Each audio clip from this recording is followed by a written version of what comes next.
মশার কামড় খেয়ে সারা রাত ডিউটি করে, তার পেট্রোলিং এর রাস্তা নাই, তার অস্ত্র শস্ত্র নাই, তাকে হলো উপরে থেকে কল দিয়ে বন্ধ করে রাখে, তুমি গুলি করতে পারবে না, কিছু করতে পারবে না, তাকে হলো প্রতিবন্ধী করে রাখা হয়েছে। বাংলাদেশের যেই যারা জাতীয়তাবাদী শব্দ বলে তাদের মধ্যে জাতীয়তাবাদীও দেখতে পাচ্ছি না, ইসলামী মূল্যবোধের ছিটেফোঁটাও দেখতে পাচ্ছি না। সীমান্তে আমার মানুষকে আহ্বান জানাবো, যদি আপনাদের কাউকে মারে আপনারা লাশ নিয়ে গ্রামে গ্রামে মিছিল দিবেন, বাংলাদেশের সার্বভৌমত্ব আপনারা রক্ষা করবেন। আমরা সীমান্তবর্তী এলাকায় বলেছি, এই আসনের এমপিও আসে নাই।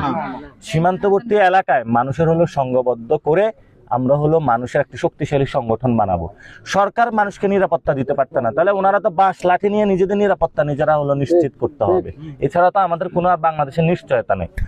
আমাদের মূল কথাটা হলো সীমান্তবর্তী মানুষকে ভারতীয় বাহিনী এসে অত্যাচার করে এবং এখানে ফেন্সিডিল থেকে ইয়াবা থেকে মদ দিয়ে বাংলাদেশের যুব সমাজকে চেষ্টা করার চালাচ্ছে এবং বড় একটা প্রজেক্ট তারা হাতে নিয়েছে।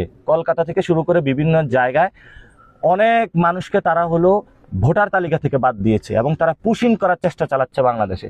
আমরা পুশিং বন্ধ চাই, বিজেপিকে শক্তিশালী চাই, সীমান্তে যে মানুষগুলো রয়েছে সেগুলোর উপরে অত্যাচার বন্ধ চাই এবং রাষ্ট্রীয় যে বাহিনীগুলো রয়েছে সেগুলো শক্তিশালী করে সীমান্ত এবং বাংলাদেশের নিরাপত্তা সার্বভৌমত্ব আমরা রক্ষা করতে চাই।